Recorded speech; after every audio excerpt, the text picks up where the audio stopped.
채우시리. 우리 모두 예배하는 자 되어 온전히 영과 진리로 주를 예배하자. 주가 우리와 함께 영원히 함께 하시고 마르지 않는 샘물로. 우리 처음부터 고백하겠습니다. 우리 모두 예배하는 자 되어 온전히 영과 진리로 주를 예배하자.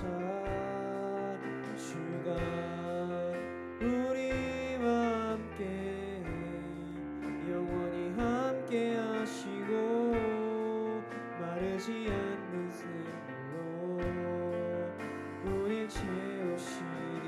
우리 모두 예배하는 자 되어 온전히 영과 진리로 주를 예배하자. 주가 우리와 함께 영원히 함께 하시고 마르지 않는 샘물로. 우리 마지막으로 한번 고백하고 이 모두 예배하는 자 되어 온전히 영과 진리로 주를 예배하자. 주가 우리와 함께 영원히 함께 하시고 마르지 않는 샘물로 우리 채우시리라. 네, 우리 이 시간 각자의 자리에서 박수 치면서 찬양하겠습니다.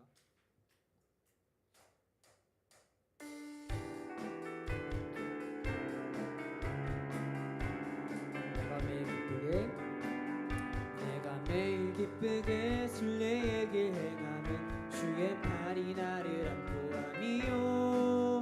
내가 주의 극복을 받는 참된 비결은 주의 영이 함께한 2절입니다. 전에 죄에 빠져서 평안함이 없을 때 예수 십자가의 공로를 믿어 그 발 아래 엎드려 참된 평안 얻으면 주의 영이 함께함이. 성령이 계시네. 할렐루야 함께 하시네. 좁은 길을 걸으며 밤낮 기뻐하는 것 주의 영이 함께하니. 나와 동행하시고 모든 염려하시니 나는 숲의 새와 같이 기쁘다. 내가 기쁜 마음으로 주의 뜻을 행하는 주의 영이 함께함이라. 성령이 계시네. 할렐루야 함께 하시네. 좁은 길 걸으며 밤낮 기뻐하는 것 주의 영이 함께함이라. 세상 모든 욕망과 나의 모든 정욕은 십자가에 이미 못을 박았네. 어느 날이 지나고 무거운 짐 졌으니 주의 영이 함께하니라. 성령이 계시네. 할렐루야 함께 하시네. 좁은 길 걸으며 밤낮 기뻐하는 건 주의 영이 함께하니. 성령이 계시네.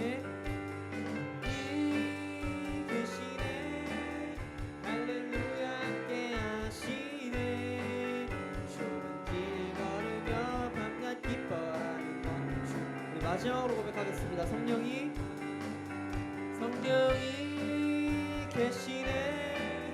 할렐루야 함께 하시네. 좁은 길을 걸으며 밤낮 기뻐하는 것 주의 영이 함께 함이라.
죽기까지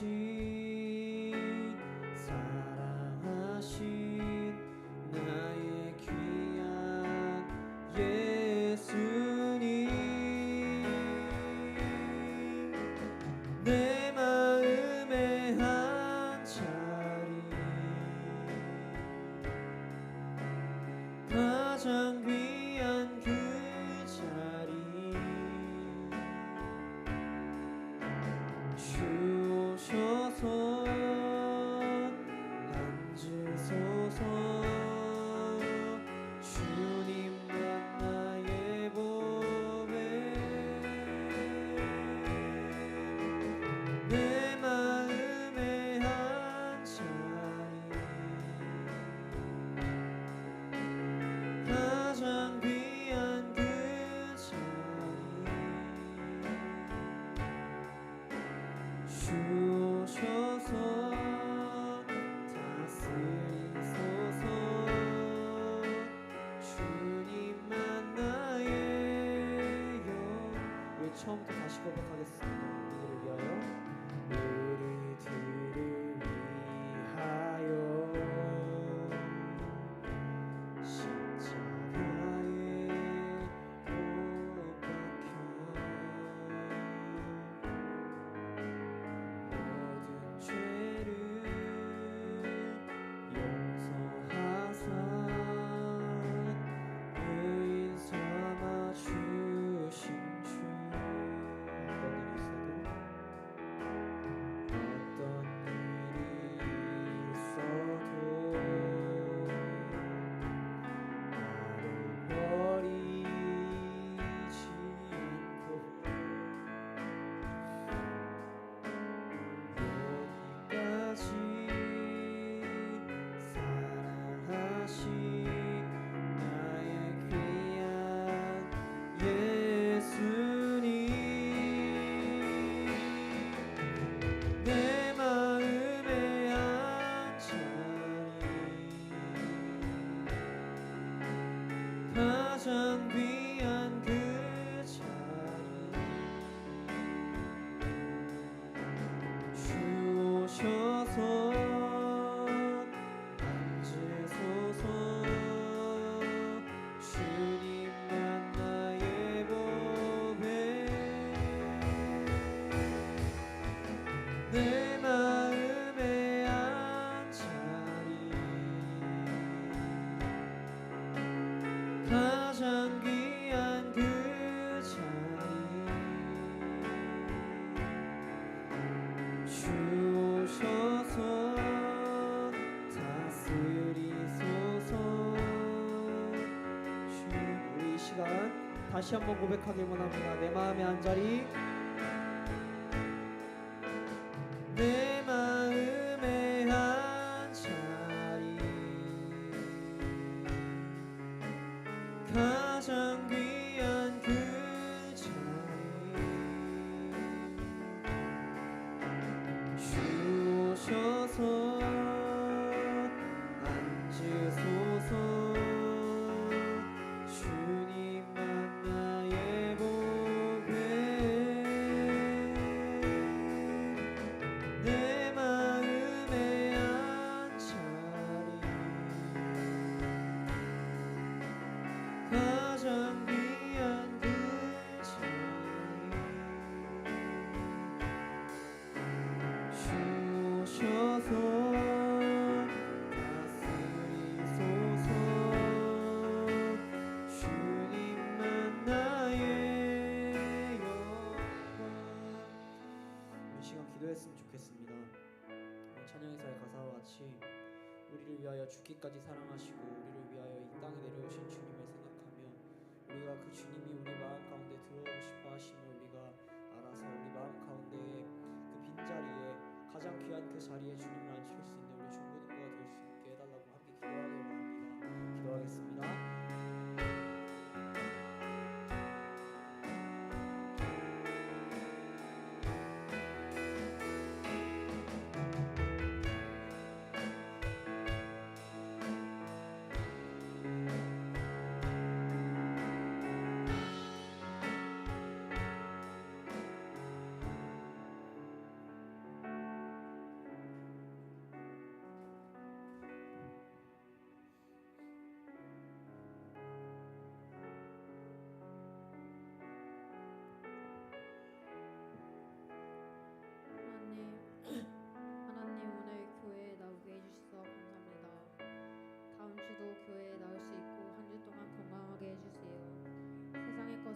펴 교회를 나오게 해주세요.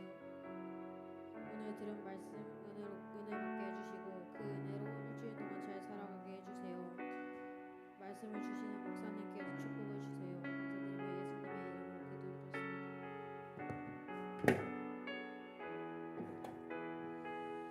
네, 함께 살펴볼 하나님의 말씀 창세기 45장 1절부터 15절입니다. 창세기 45장 1절부터 15절. 우리 요쪽 친구들은 다 일로 올까요? 제가 눈이 사시가 될 것 같아요. 이렇게 막 봐가지고 창세기 45장 1절부터 15절 같이 읽을게요. 45장 창세기 Genesis 45 verse 1 to 15. 오케이. 창세기 45장 1절부터 15절 같이 합독하겠습니다. 찾으셨죠?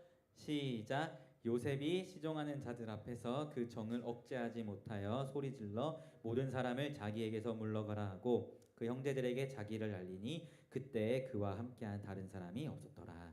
요셉이 큰 소리로 우니 애굽 사람에게 들리며 바로의 궁중에 들리더라. 요셉이 그 형들에게 이르되 나는 요셉이라. 내 아버지께서 아직 살아 계시니까 형들이 그 앞에서 놀라서 대답하지 못하더라. 요셉이 형들에게 이르되 내게로 가까이 오소서. 그들이 가까이 가니 이르되 나는 당신들의 아우 요셉이니이다. 당신들이 애굽에 판 자라. 당신들이 나를 이곳에 팔았다고 해서 근심하지 마소서. 한탄하지 마소서. 하나님이 생명을 구원하시려고 나를 당신들보다 먼저 보내셨나이다. 이 땅에 2년 동안 흉년이 들었으나 아직 5년은 밭가리도 못하고 추수도 못할지라. 하나님이 큰 구원으로 당신들의 생명을 보존하려고 당신들의 후손을 세상에 두시려고 나를 당신들보다 먼저 보내셨나니 그런즉 나를 이리로 보낸 이는 당신들이 아니요 하나님이시라. 하나님이 나를 바로에게 아버지로 삼으시고 그 온 집의 주로 삼으시며 애굽 온 땅의 통치자로 삼으셨나이다. 당신들은 속히 아버지께로 올라가서 아뢰기를 아버지의 아들 요셉의 말에 하나님이 나를 애굽 전국의 주로 세우셨으니 지체 말고 내게로 내려오사 아버지의 아들들과 아버지의 손자들과 아버지의 양과 소와 모든 소유가 고센 땅에 머물며 나와 가깝게 하소서. 흉년이 아직 5해가 있으니 내가 거기서 아버지를 복량하리이다. 아버지와 아버지의 가족과 아버지께 속한 모든 사람에게 부족함이 없도록 하겠나이다 하더라고 전하소서. 당신들의 눈과 내 아우 베냐민의 눈이 보는 바 당신들에게 이 말을 하는 것은 내 입이라. 당신들은 내가 애굽에서 누리는 영화와 당신들이 본 모든 것을 다 내 아버지께 아뢰고 속히 모시고 내려오소서. 자기 아우 베냐민의 목을 안고 우니 베냐민도 요셉의 목을 안고 우니라. 요셉이 또 형들과 입맞추며 안고 우니 형들이 그제서야 요셉과 말하니라. 아멘. 네, 여러분 CCC에는 스틴트라는 프로그램이 있습니다. 이 스틴트라는 프로그램이 뭐냐면 1년 동안 해외로 학생 선교사로 나갔다 오는 선교 프로그램이 스틴트라고 하거든요.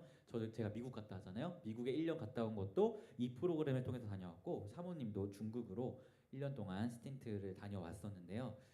CCC의 지방의 다른 어떤 지구의 한 순장님이 스틴트를 가겠다라고 결단을 했다고 해요. 제가 들은 얘기예요, 실제로.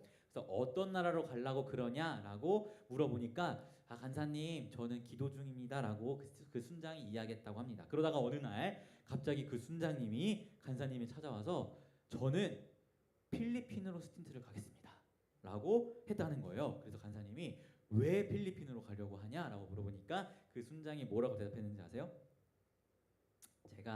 간사님 제가 지난 주일에 예배를 들었는데 마침 그 주일 본문이 빌립보서였습니다. 빌립보서. 근데 제 성경에 보면 이 영어 성경, 한글 성경 같이 있는 거 있잖아요. 성경을 딱 펴보니까 빌립보서하고 옆에 영어로 뭐라 써 있었냐면 필리피안스라고 써 있었던 거예요. 필리피안스가 누구예요? 필리핀 사람들을 필리피안스라고 하잖아요. 그 빌립보서라는 그 한글 성경 옆에 영어로 필리피안스라고 써 있더라고요. 필리피안스를 보니까 하나님이 내가 필리핀으로 가는 걸 원하시는구나라는 깨달음을 얻었습니다라고 하면서 필리핀으로 실제로 갔다고 합니다. 기가 막히지 않나요? 여러분 하나님의 뜻은 이런 걸까요?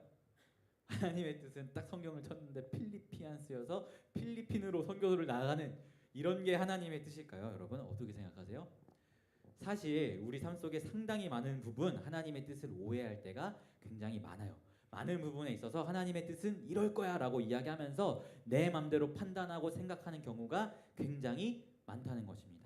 여러분 정말 하나님의 뜻은 내가 딱 빌립보서를 폈는데 영어가 필리피안스여서 필리핀으로 가는 걸 하나님이 원하신다라고 이야기할 만큼 쉽게 판단하고 쉽게 이야기할 수 있는 그런 것이 하나님의 뜻일까요? 어떻게 생각하세요?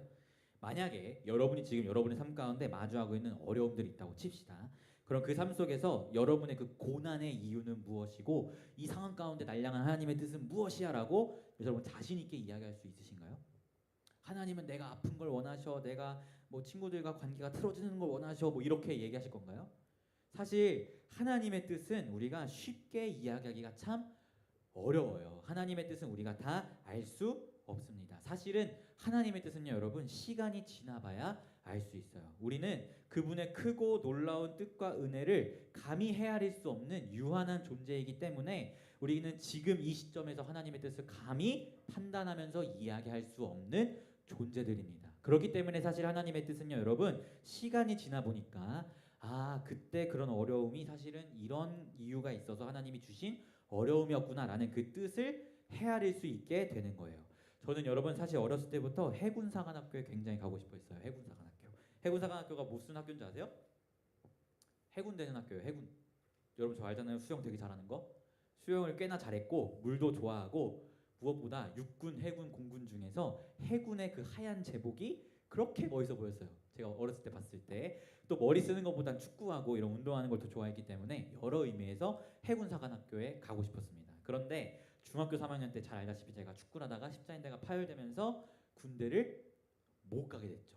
그래서 중학교 3학년 때 이 십자인대가 파열된 이 사건만 놓고 보면 하나님의 뜻은요, 여러분 저에게 고통만 주시는 분이에요. 그렇지 않아요? 나는 해군이 되고 싶었는데 십자인대를 끊어버리셔서 군대조차 못 가게 만드신 하나님은 나에게 고통만 주시고 내가 원하는 것을 다 막으시는 분으로 해석되죠. 그런데 여러분 15년이 지난 이 시점에 돌아와서 보니까 15년 전 중학교 3학년 때 십자인대를 다침으로 말미암아 군대를 가지 않게 되고 힘든 시간이 있었지만 그로 인해 군대 대신에 미국으로 나아가게 되고 많은 경험을 하고 돌아오는 이런 모든 것들을 보니까 하나님의 뜻이 어디 있었구나라는 것을 조금은 발견하게 되더라고요. 제 CCC 동기 간사들은 아직도 신학을 못해서 교회에서 여전히 전도사님으로 지내고 있습니다. 하지만 전 동기임에도 불구하고 이미 벌써 목사가 됐고 박사가 되기 위해서 지금 석사를 공부하고 있고 또 그로 인해서 CCC 안에서도 동기 간사들과는 조금은 다른 포지션에서 사역들을 하고 있는데 그 모든 것들이 사실은 15년 전에 십자인대가 끊어짐에서 시작되는 하나님의 섭리라는 것을 그때는 누가 알았겠습니까? 하지만 15년이 지나서 보니까 그 모든 것들이 쌓여서 지금의 나를 만들었구나라는 것을 보게 된다는 거예요. 사실 이처럼 여러분 우리를 향한 하나님의 뜻은요 감히 이렇다 저렇다라고 이야기할 수 있는 게 아닙니다. 제가 말씀드렸듯이 우리는 유한하기 때문에 그저 시간이 지난 후에 무한하신 하나님의 섭리를 되돌아보면서 그때 하나님의 뜻은 이런 거였구나라고 깨닫게 되고 파악하게 되는 것이죠. 사실 오늘 우리가 함께 살펴볼 이 본문 속에서도 마찬가지입니다. 여러분 요셉은요 진짜 기구한 인생을 살았어요. 우리가 계속 요셉의 인생을 보고 있잖아요. 다 잘 알고 있죠? 17살의 형들이 애굽의 노예로 팔아버렸고 그 노예가 된 상황 속에서 성폭행범으로 누명을 써서 감옥에도 갔고 그 감옥에서 오랫동안 지내다가 극적으로 애굽의 총리가 되는 진짜 기구한 인생을 살았던 것이 요셉이었어요. 그렇게 총리가 되었는데 이제 자기의 눈앞에 누가 있는 거예요? 17살 때 나를 애굽으로 팔아버렸던 자기의 형들이 내 눈앞에 나에게 곡식을 구걸하면서 서 있는 이 아주 드라마틱한 인생이 요셉의 인생이었다라는 것입니다. 여러분이 요셉이었다면 지금 이 상황 가운데 있었다면 여러분은 어떠실 것 같으세요? 여러분이 지금 이 나이 때 팔린 거예요. 17살 우리 예은이 민준이 나이 때 민주 전사님 민준이 애굽으로 팔아버린 거예요. 그런 상황이에요. 그 상황에서 여러분 노예로 살다가 성폭행범으로 몰렸다가 감옥에도 가고 여러 기구한 인생으로 살아갔던 그 인생 그러다가 애굽의 총리가 됐는데 나를 팔아봤던 장민주 전도사님이 내 눈앞에서 곡식 좀 주세요 이러고 있는 그 인생이라면 여러분 어떤 반응을 보이시겠습니까? 상식적으로 인간이라면 복수해야 되는 거 아닙니까? 복수해야죠. 복수하는 게 정상적인 반응이잖아요. 제가 전공이 경찰행정학 전공인데 수업 중에 이 범죄 심리학이라는 전공이 있어요. 과목이. 그 범죄 심리학을 보면 청소년기에 채워지지 않았던 욕구, 청소년기에 받았던 상처들이 사실 성인이 돼서 범죄자로 나아가는 경향이 꽤 많아요. 무조건 그렇게 되는 건 아니지만 범죄자들을 보면 청소년기에 체험받지 못했던 것들, 청소년기에 받았던 상처들 이런 것들이 범죄 행동으로 나아가게 되는 경향이 꽤나 많다는 걸 보게 되거든요.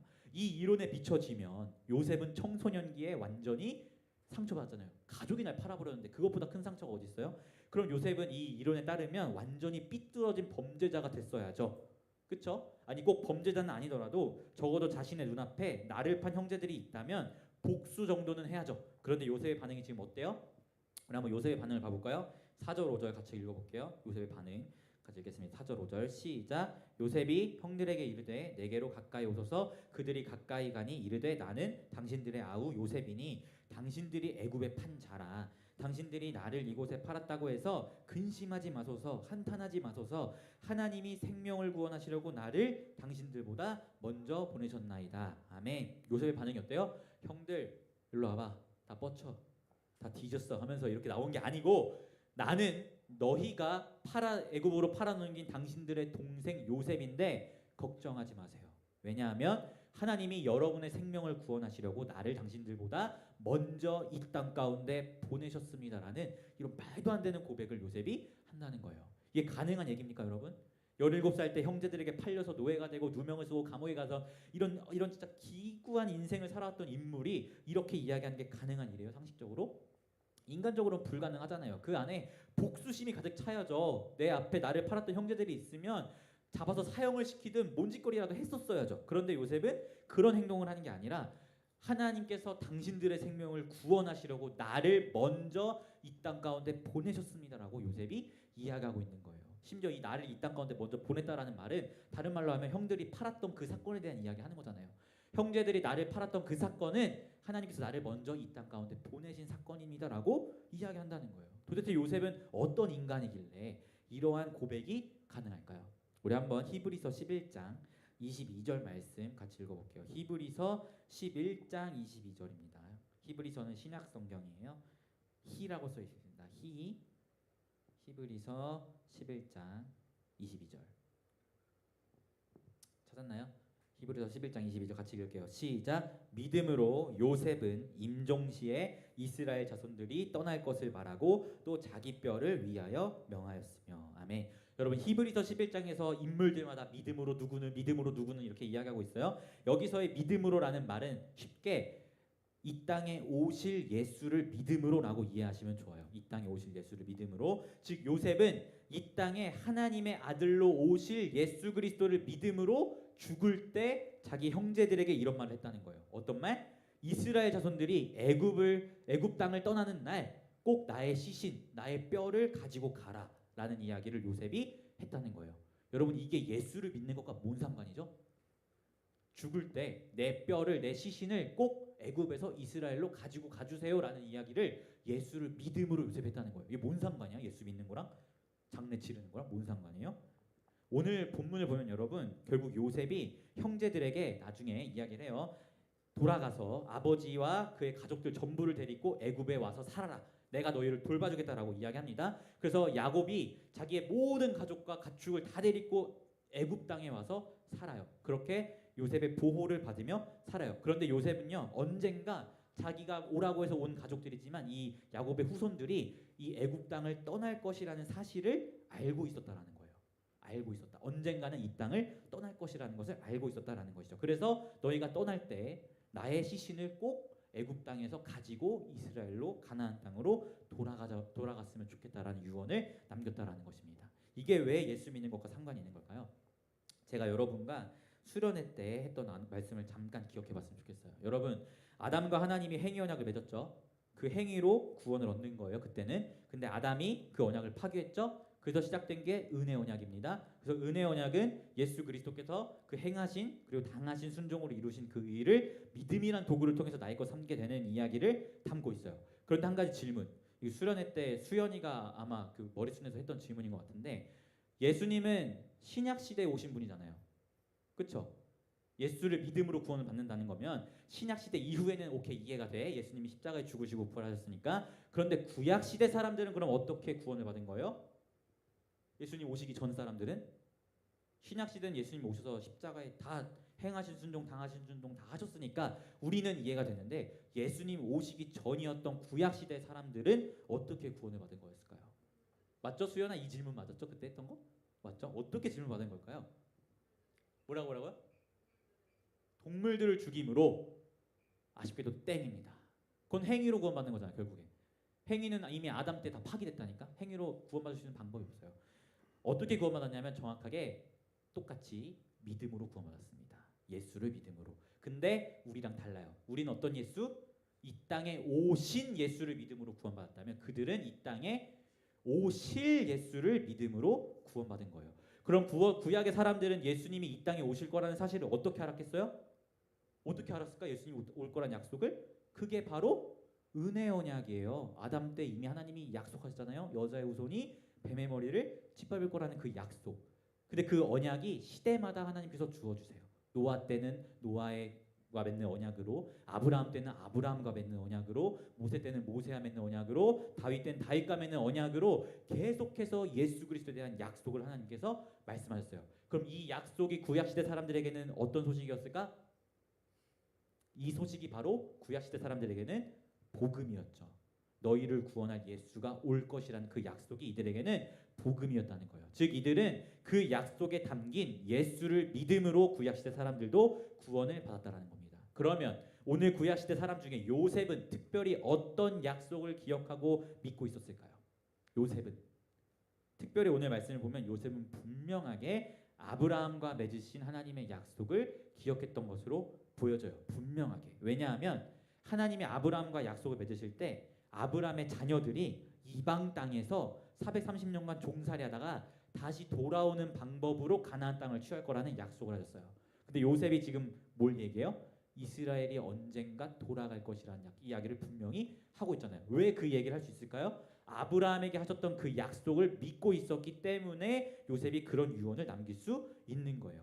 이스라엘이 애굽을 떠나 언젠가는 가나안으로 돌아가게 될 것을 요셉은 아브라함과 맺으신 그 약속을 통해 기억하고 있었기 때문에 나의 뼈를 가지고 꼭 돌아가라라는 유언을 남길 수 있다라는 것이죠. 이 말은 곧 요셉은 아브라함과 맺으신 하나님과의 언약을 기억하고 있었고 내가 애굽에 와서 총리가 되었던 나의 삶, 애굽에 오는 그 과정 가운데 고난받고 누명 쓰고 감옥 가고 이랬던 그 모든 삶이 그저 하나님께서 주신 고난의 이유가 아니라 오실 예수 그리스도에 대한 그 언약의 성취에 있어서 굉장히 중요한 역할을 맡고 있는 인생이라는 사실을 요셉이 알고 있었다라는 것을 우리가 확인하게 됩니다. 이해가 되세요? 요셉이 팔려가고 고난받고 감옥 가고 이 모든 것들이 그냥 주시는 고난이 아니라 아브라함과 맺으신 그 언약 아래에서 이스라엘이 반드시 애굽 땅에 갔다가 다시 나와야 하는 그 방법을 약속하셨기 때문에 이스라엘 자손들이 애굽으로 들어오게 되는 그 귀중한 통로로서 요셉이 쓰임 받을 거라는 것을 스스로가 알고 있었다라는 것입니다. 즉 다른 말로 하면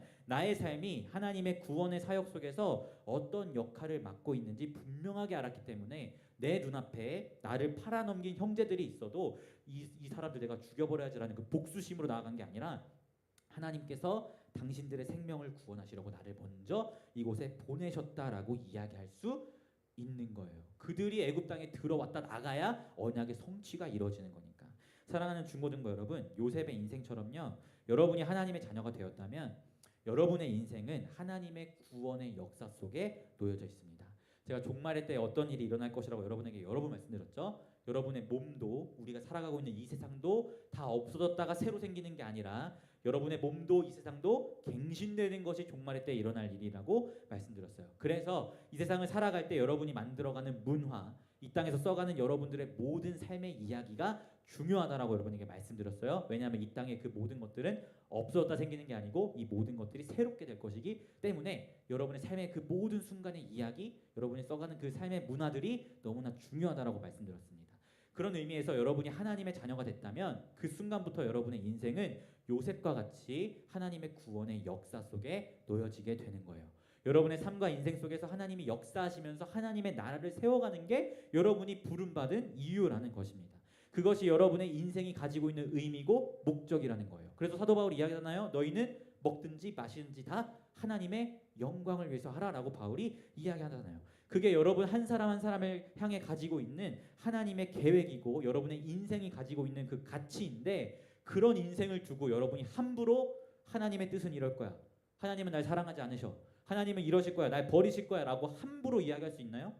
감히 그렇게 이야기할 수 없다는 거예요. 왜요? 여러분의 인생은 자녀로 부름받은 그 순간부터 하나님의 구원의 역사 가운데 요셉처럼 귀중하게 쓰임받는 인생이 되어버렸는데 그 인생을 두고 내가 감히 함부로 하나님은 이럴 거야, 날 사랑하지 않으셔, 이런 이야기를 할 수 없다라는 것입니다.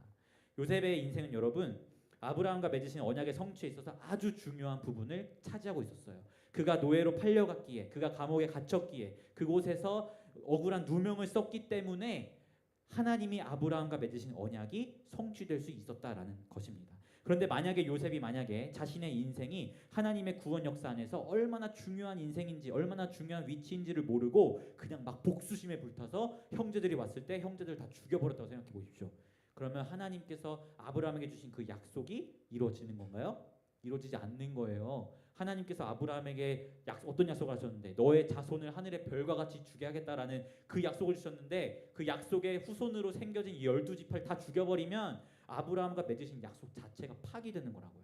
요셉은 그렇게 하지 않았다는 거죠. 왜요? 요셉은 고난 중에 있었어도 날 향한 하나님의 뜻을 함부로 판단하고 재단하지 않았고 오히려 나의 인생이 하나님의 그 구원 역사 속에 어떤 위치에 놓여있는지를 기억하면서 그 하나님의 뜻에 따라 한 걸음 한 걸음 나아가려고 노력했던 사람이 요셉이었기 때문입니다. 내가 노예로 팔려갔을 때도, 내가 성추행범으로 억울하게 누명을 썼을 때도, 내가 감옥에 갇혔을 때도, 심지어 총리가 돼서 이제는 모든 권력을 다 가지고 있는 그 상황에, 충분히 교만할 수 있는 그 상황에도 함부로 나를 향한 하나님의 뜻을 재단하지 않았다라는 거예요.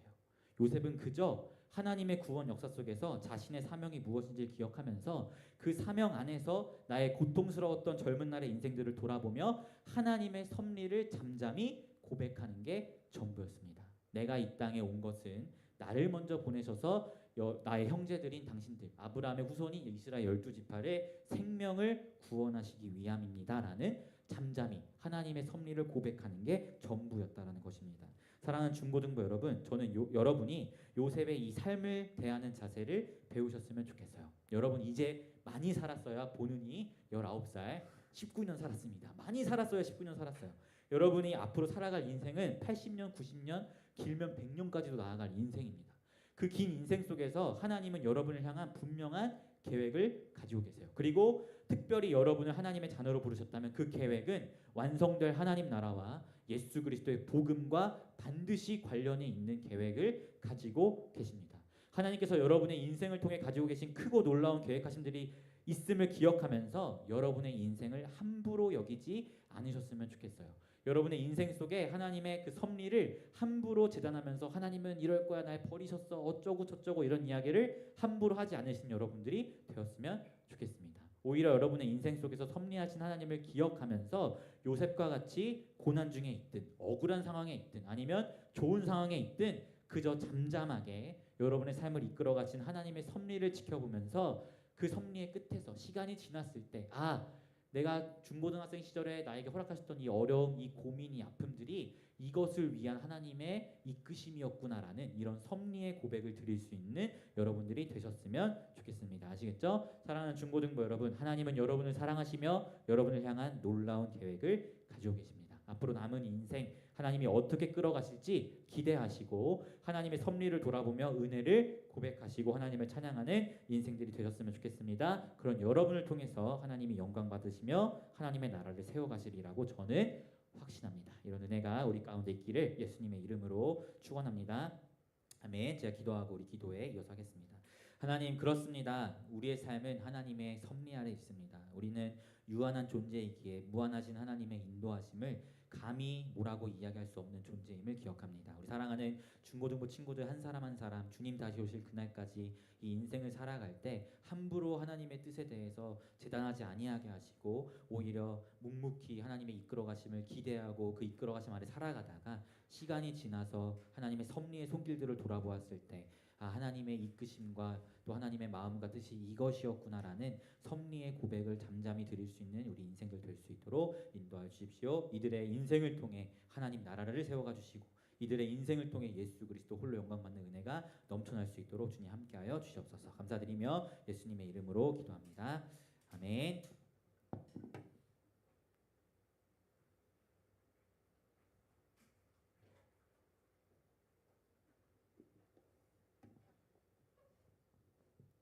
기도회 하기 전에 찬양 먼저 부르도록 하겠습니다.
오늘 목사님이 주신 말씀을 들었는데요.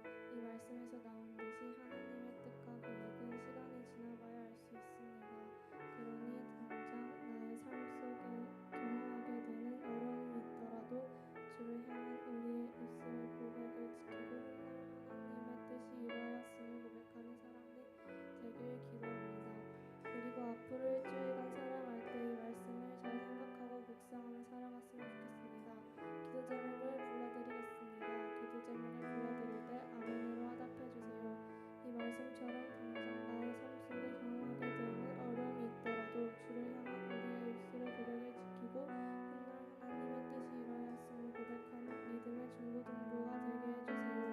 말씀을 듣고 한 주간 살아갈 때 이 말씀을 잘 생각하고 묵상할 수 있도록 도와주세요. 기도하시겠습니다.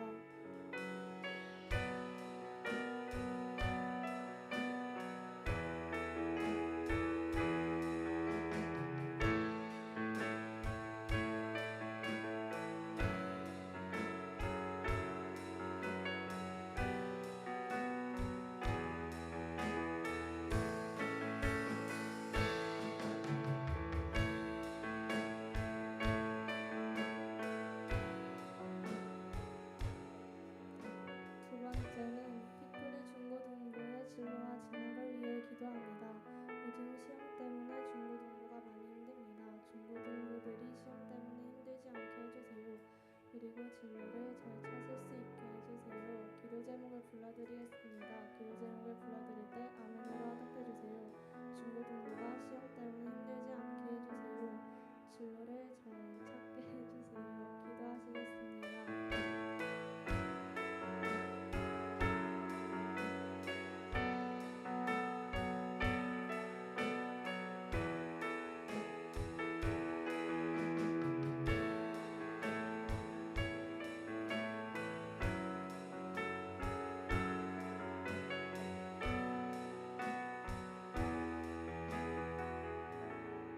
한 주간 말씀 잘 생각하고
가져간 주님의 사랑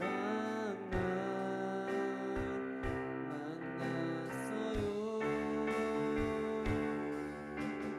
난 이제 주님밖에 없어요. 내 인생의 주인이 되어주세요. 내 몸과 맘 모두 받아주세요. 나의 사랑 내 고백 주님 사랑합니다.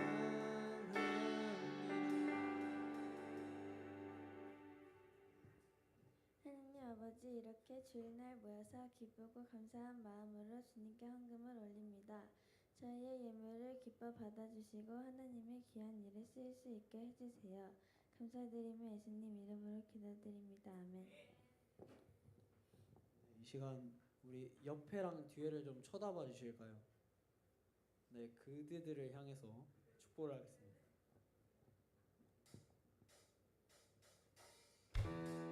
손을 뻗으면서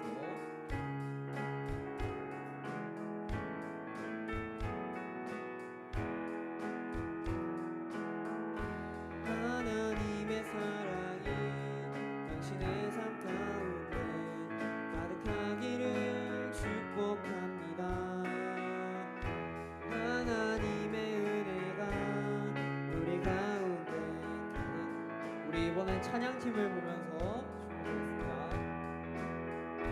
하나님의 사랑이 당신의 삶 가운데 가득하기를 축복합니다. 하나님의 은혜가 우리 가운데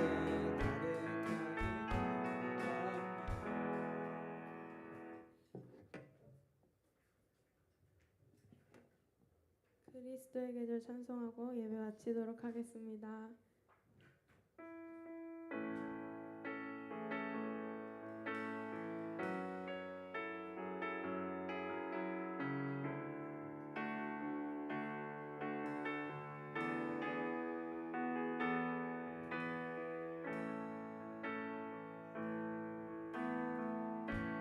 민족의 가슴마다 힘을 든 그리스도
기도하겠습니다. 하나님, 대한민국에서 청소년으로 살아가는 것 결코 쉽지 않습니다. 우리 사랑하는 중고등부 한 사람 한 사람 인생 가운데 어쩌면 고난이 있을 수 있고 어려움이 있을 수 있고 많은 걱정과 근심이 있는 줄 압니다. 하지만 이 상황 가운데서 우리가 기억하길 원하는 것은 우리는 하나님의 자녀이기에 하나님의 선하신 섭리 아래 있다는 사실을 항상 기억하였으면 좋겠습니다. 우리 중고등부 친구들이 비록 지금은 상황이 어렵고 고난과 근심과 걱정이 많다 할지라도 나의 삶을 다스리신 하나님이 계시며 이 시간들이 모여서 섭리의 끝에 섰을 때 나의 삶의 그 모든 것들이 하나님의 뜻과 계획이 있었음을 고백할 것을 믿음으로 살아가는 우리 중고등부 될 수 있도록 인도하여 주십시오. 지금은 우리를 구원하신 우리 주 예수 그리스도의 은혜와 하나님의 사랑과 성령의 교통하심이 오늘 말씀 듣고 하나님의 뜻을 함부로 재단하지 아니하고 오히려 잠잠히 최선을 다해 살아가다가 그 섭리의 끝에서 하나님의 살아계심과 나의 삶을 이끌어 오셨음을 고백하겠다고 결단한 사랑하는 중고등부 친구들 한 사람 한 사람 머리 위에 특별히 보는이, 주원이, 수아, 승민이, 예은이, 민준이, 룡이, 희원이, 수영이, 수연이, 지후, 재은이, 시온이 머리 위에 이들의 삶과 인생과 앞으로 나아갈 그 모든 것들 위에 또 교우 관계 위에 또 특별히 우리 보는이의 수능 성적 위에 입시 진로 위에 지금부터 영원히 함께 있을지어다. 아멘.